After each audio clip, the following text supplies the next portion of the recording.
Hey, Jasper. Hi, Thanks for coming in today. thank you for having me. Oh, always a pleasure. Let's get stuck into it. Sure. Share with us what you think the ugly side of product people poorly collaborating. Yeah, that's an awesome topic and one that's probably near and dear to all of our hearts. Look, I think making products is hard enough, right? Even when everything's going right, just trying to get the right product made is really difficult. When you've got poor collaboration, it's almost impossible. Like I would say not almost entirely impossible. So to me, really bad collaboration usually kind of manifests in symptoms such as, micromanaging product teams and low empowerment rates and all that kind of stuff.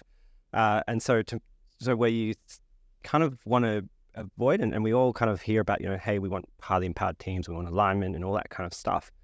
And often those things, poor product collaboration kind of manifests, it's probably anti-pattern to a lot of those things, right? So if we're looking at, hey, show me a team that's not collaborating well, to me, I would say, well, they're ones which are being told by the upper management exactly what the features should be and where the pixels should sit on a page. Yeah. Been there, done that. But we all have, yes. And also ones which also don't, there's low levels of trust and integrity kind of between the both sides of it, or every side of it, right? So, you get these scenarios where people don't trust each other in the team.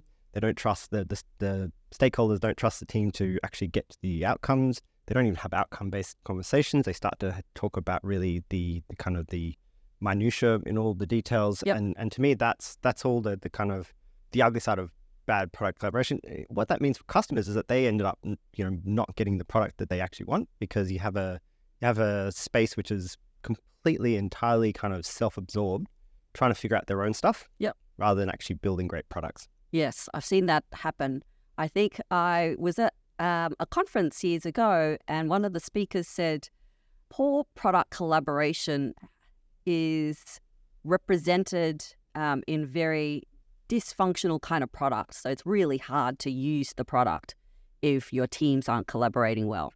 Yeah, Conway's Law, perhaps. Yes, exactly. What are the most important aspects of collaborating well? What do you need? What ingredients do you need to collaborate well?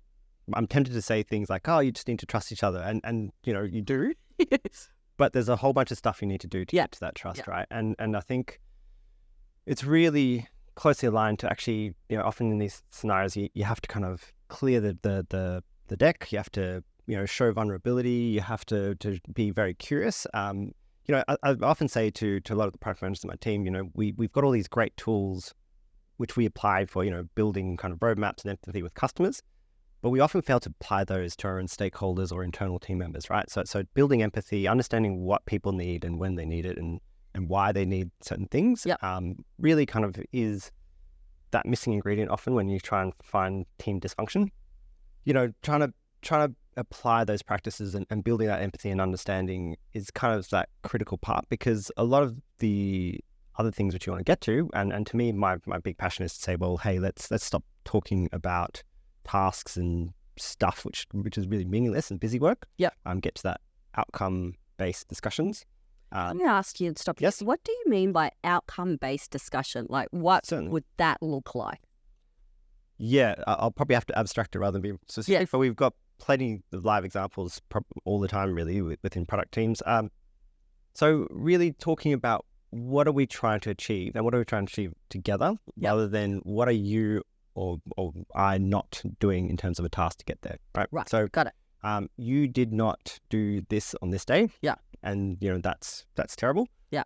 The outcomes are really, well, hey, let's focus on the big picture. Let's focus on what's important to us. Are we trying to grow a product? Are we trying to raise awareness? Are we trying to solve a gnarly problem for the customer? Yeah.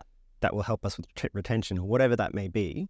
That's the conversations you need to have. Yeah. And more often than not, in my opinion, we often have people operating at the wrong altitude because they don't have those kind of conversations. So they misrepresent, okay, well, in the example of, building kind of great retention, they often misrepresent all these small little tasks that they think are the solution to that particular problem. And so it becomes this battle of things. I mean, very recently I was speaking to someone where they were battling with a stakeholder and they were arguing about whether the stakeholder's idea to solve a problem or their idea to solve a problem was a better one, right?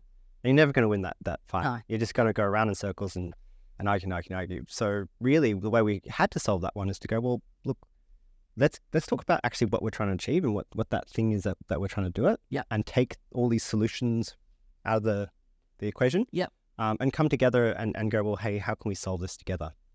And then it becomes not your idea versus my idea. It's kind of our idea. Our idea of solving the problem together. You also touch on the concept of vulnerability. So what does that look like? What might vulnerability look like in a meeting? Yeah, sure. So I'll start with giving you the antithesis of vulnerability, Okay. which is often you see deflection and guarded kind of pieces. And more and more, and I think this is almost potentially a maturity thing in product management, being okay with saying, look, I'll own my part in whatever may have gone wrong in this piece, or I don't understand everything, but I'm on a journey to come and find out, right? And so that kind of vulnerability can be quite disarming, because ultimately when two people come in and they're very gated and can't have a real conversation, it becomes an us versus them. So if you're finding those kind of conversations, my advice is just to kind of open up and show your vulnerabilities, and you often find you get reciprocation from that, right? Yep. They'll be like, oh, well, this person has humility. They're curious to learn about what we're doing. They want to work with me. We've got the same interests at heart. And those are the kind of magic ingredients, if you will. Yeah, that's the key to building trust. Yes. Awesome. Thank you so much for your time today, Jasper. No worries.